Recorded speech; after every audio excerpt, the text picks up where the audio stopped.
심용환의 근현대사 똑바로 보기.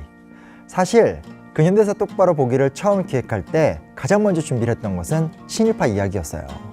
많은 사람들이 치를 떨면서도 너무나 단편적으로 이해한다는 생각이 들었거든요. 나쁜 놈들이라는 감정적 언사가 난무하고 자극적인 죄악상만 보도가 되니까 슬금슬금 이상한 역전현상이 나타나기도 하고요. 결국 진실이 무기다. 그래서 준비해보았습니다. 친일의 유형 1탄, 해도 해도 너무하지 않은가입니다.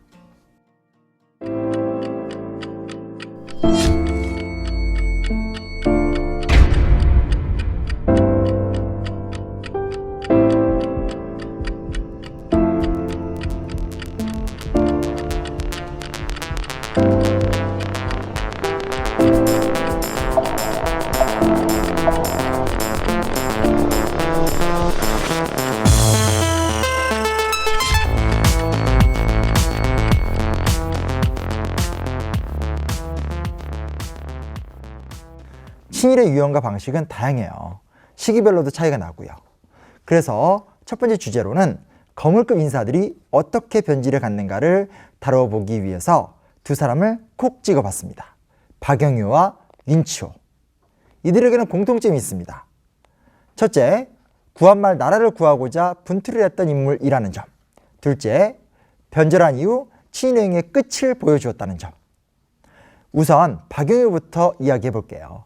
박영유는 철종의 딸 영예공주와 결혼하여 금능이가 됩니다. 이모군란 당시 사제사로 일본에 파견되어 근대 문물을 시찰한 후에는 방문국 설립, 즉 식문 발행을 강력하게 주장하게 됐습니다.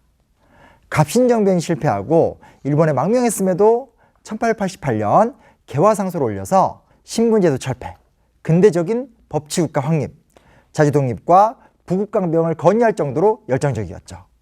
가부기였기 때 돌아와서 개혁을 주도하기도 했고요.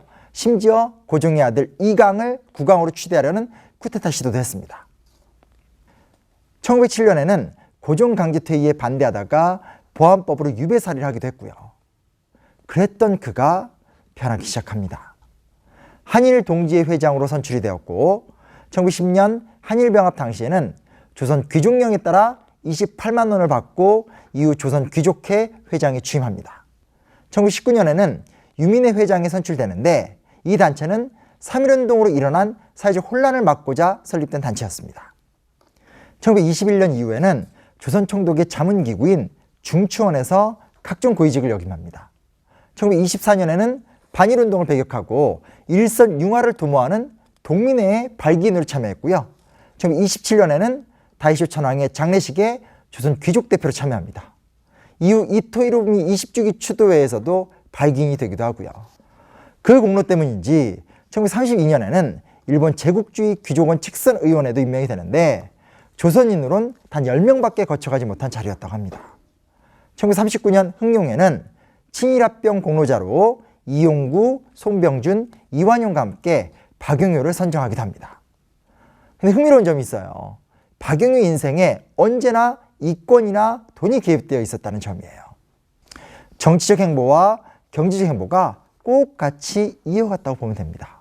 그리고 윤치호, 박영유와 같이 일본 제국의회 귀족원이 된 사람입니다. 윤치호는 특별히 한국 개신교 타락에 일조한 인물이에요. 1938년 일본 기독청년 조선연합회의 회장을 맡는데 이 단체는 중앙기독교 청년회가 세계기독연맹에서 탈퇴하면서 만들어진 단체입니다. 물론 친일협력을 목적으로 만들어진 단체죠. 오랫동안 기독교 인사로 활동했던 그 모든 노력과 권위가 철저하게 자체적으로 악용이 된 것이죠. 1919년 최남선이 독립운동을 참여하자고 요청했을 때 침묵으로 거부한 사람, 1924년 독립사상을 배척하며 일선 융화를 목적으로 동민회에 가입한 사람, 한때는 독립협회와 대한자강회를 만들어서 조선 독립의 의기를 고취시켰던 그 뛰어난 인물이 박영유 못지않은 거물 친일파가 되어버립니다. 1945년 12월 윤치호는 사망합니다.